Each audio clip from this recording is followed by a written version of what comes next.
A'udzu billahi minasyaitonir rajim. Bismillahirrahmanirrahim. Bismillahi wa bihamdihi. Assalamualaikum warahmatullahi wabarakatuh. Waalaikumsalam warahmatullahi wabarakatuh. Alhamdulillahirabbil alamin. Khaliqus samawati wal bariyat. Thumma nashhadu an la ilaha illallah wahdahu la syarika lah.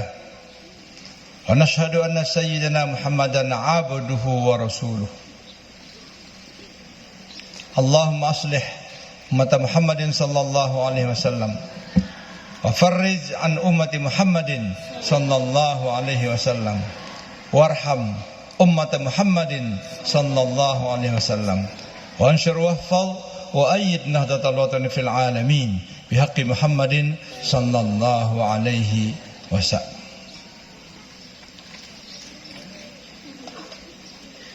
Kulla yawmin huwa fi sya'n fa bi ayyi ala rabbikuma tukadziban. Setiap saat huwa fi sya'n, dia Allah selalu dalam keadaan awas, ya. Oleh sebab itu, walillahil izzatu walirrasulihi walil mu'minin walakinnal munafiqin la yafqahun.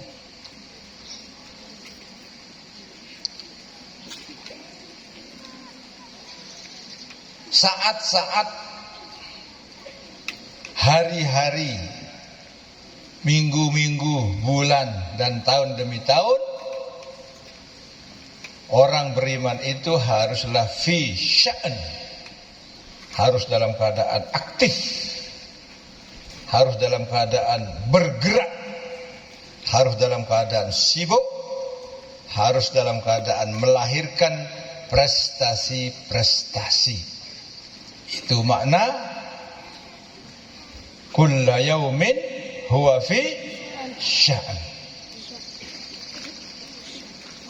Barulah dengan demikian ada illat, ada alasan Allah Azza wa Jalla akan membayar janjinya.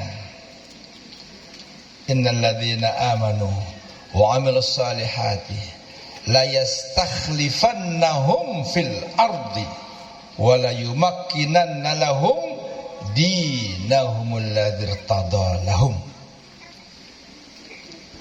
wa la ubaddilannahum min ba'di khaufihim amna. Mereka yang punya iman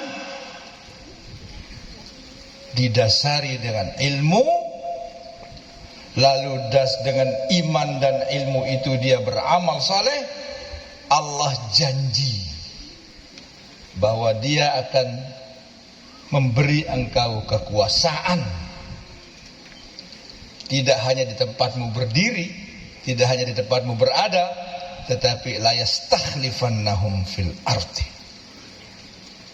Kondisi saat ini umat Islam sedang mengalami fase keempat, fase penderitaan, fase kekalahan, fase keterpurukan. Tapi setelah ini akan muncul bagi umat Islam fase kelima, fase zaman-zaman nubuwah yang kedua. Kita sedang berada pada fase keberapa? Sedang menunggu kedatangan fase kelima. Fase keempat, fase keterpurukan, fase kekalahan. Fase kelima, fase kejayaan, fase yang seperti fase zaman-zaman Rasulullah sallallahu alaihi wasallam. La yastakhlifannahum fil ardi. Dan itu Nurul Haramain berada di mana? Nurul Haramain berada menjadi salah satu lembaga pendidikan di dunia yang mempersiapkan pemuda-pemudi Islam ini untuk menjemput,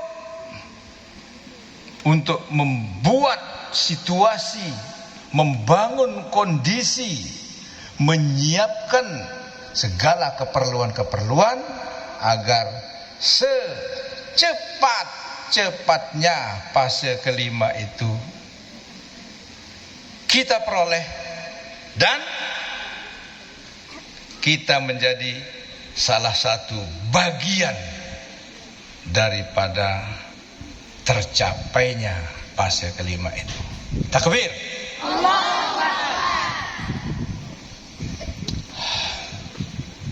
Merdeka. Kalau kita Arabkan mardika. Radhiya yarda. Radin fahuwa mardi.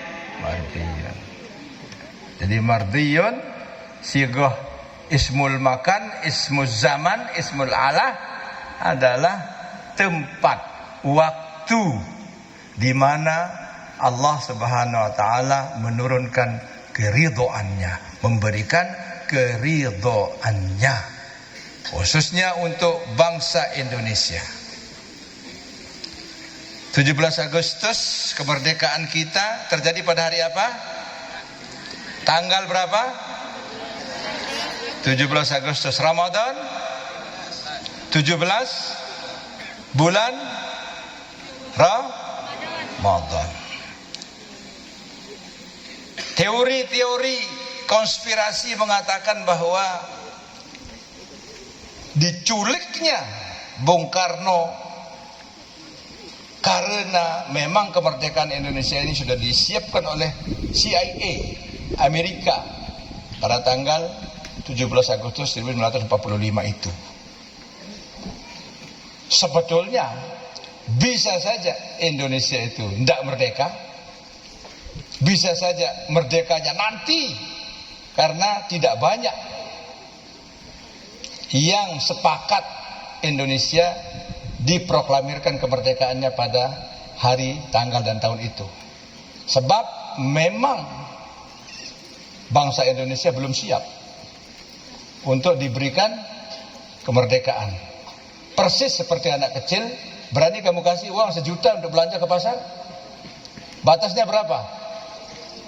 10.000, 5.000. Anak kecil belum tahu mata uang, kamu kasih 10 juta ke pasar. Siapa yang makan dia? Dimakan oleh pencopet. Kayaknya Indonesia ini sepertinya begitu ya. Merdeka yang belum siap. Akhirnya siapa yang makan itu? Perusahaan-perusahaan besar itu. Tambang emas, siapa yang makan? Amerika. Tambang gas di Arun, siapa yang makan? Amerika. Tambang minyak di Cepu, siapa yang makan? Amerika.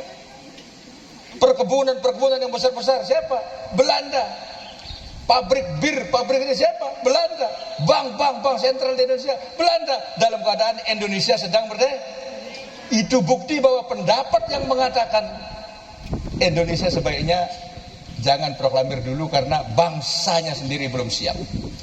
Kalau kemerdekaan yang dicapai dalam keadaan tidak siap, maka kita hanya merdeka administrasi, tetapi faktanya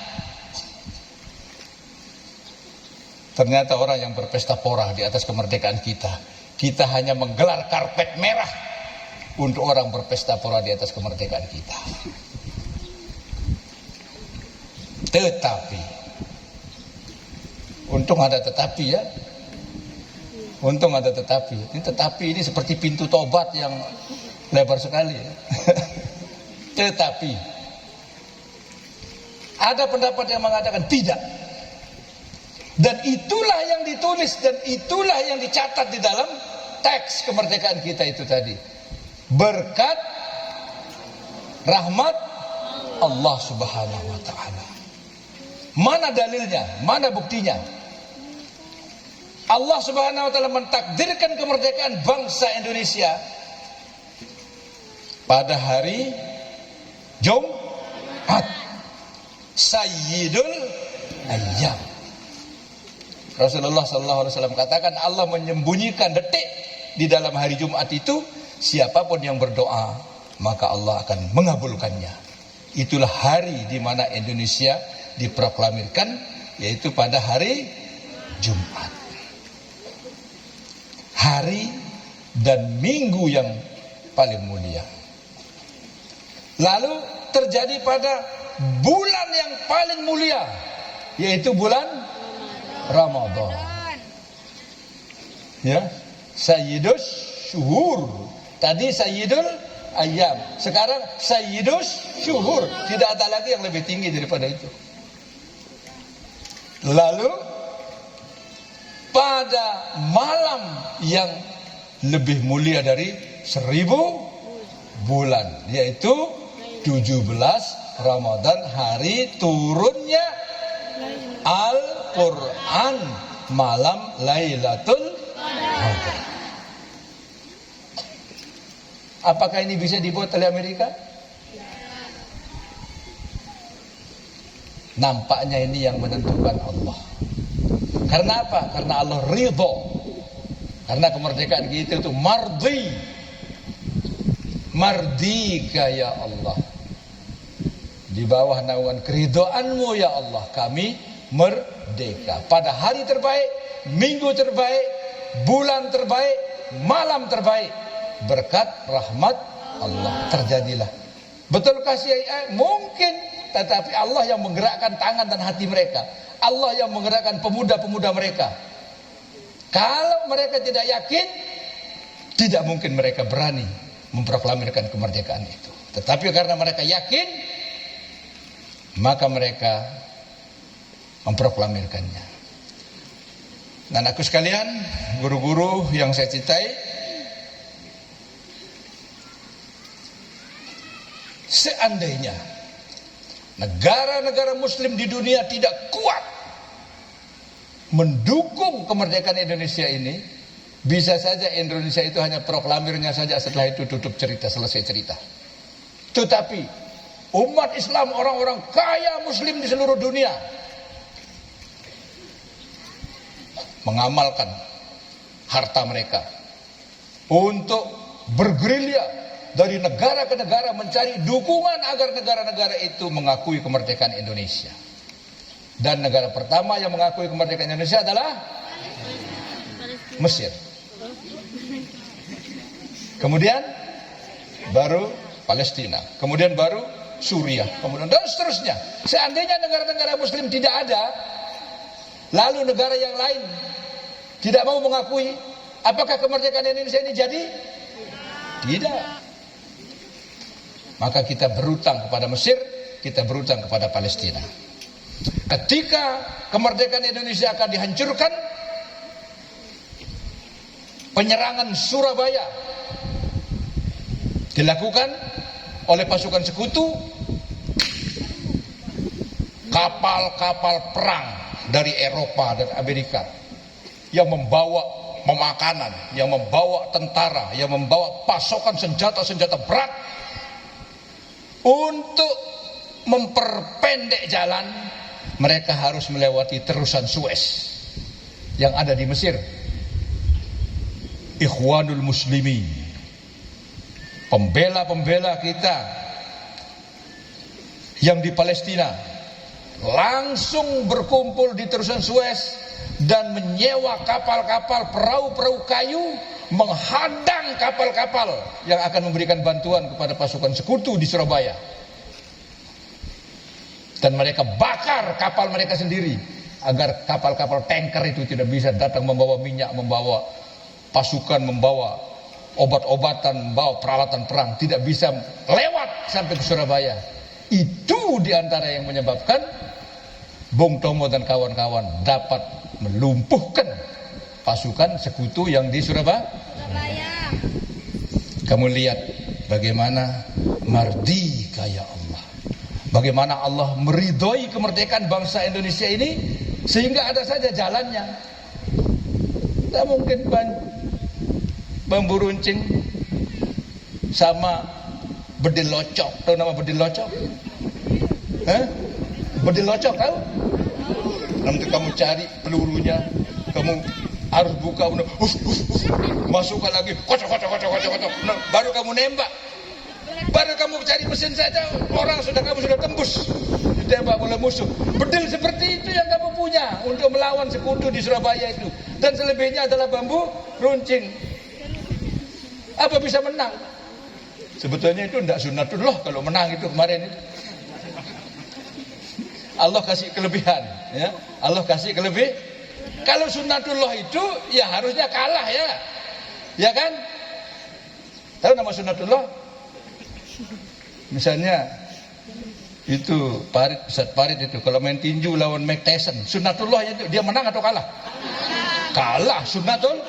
Tapi Allah langgar sunnahnya. Karena apa? Mardika ya Allah. Dia meridhoi kemerdekaan bangsa Indonesia. Pasukan, kapal, tentara, alat perang, makanan, obat-obatan disabotase di Teluk Suez oleh pejuang-pejuang kita, bangsa Palestina, bangsa Mesir yang berkumpul bersatu menghadang semua kapal-kapal Belanda, kapal-kapal Inggris, kapal-kapal Amerika. Dan mereka bakar kapal mereka sendiri menjadi lautan api terusan Suez. Kapal-kapal itu mangkrak sampai akhirnya mereka mendapat berita dari Surabaya. Pasukan sekutu sudah dihancur leburkan oleh Bung Tomo dan kawan-kawan. Hanya dengan tekikan-pekikan Allahu Akbar, bambu runcing dan bedil locok. Ya, mardika ya Allah. Allahu Akbar. Jadi Allah langgar sunnahnya. Ya boleh-boleh saja orang dia yang punya sunnah. Iya kan? Jangan kayak orang kafir. Allah tidak boleh melanggar janji. Oh, boleh-boleh saja. Ya. Allah itu tidak boleh melawan takdirnya. Boleh-boleh saja. Yang bikin takdir dia. Ya Allah, kalau takdirku tidak baik, perbaiki. Nah, ini kata orang yang jatuh cinta itu ya. Kan gitu, orang jatuh cinta gitu. Ya Allah, kalau ternyata dia bukan jodohku, jadikan dia jodohku. Kalau takdir dia ternyata milik orang lain, pindahkan biar jadi milikku. Begitu kalau orang sudah jatuh cinta, Allah pun dipaksa. Ya. Tapi jangan bilang paksa, doa. Ya. Bilangnya doa. Ya Allah, berdoa. Kalau memang catatannya bukan menjadi milikku, rubah dia jadikan milikku. Ibu-ibu ada cerita, ibu-ibu ya? Ada cerita. Cerita seorang suami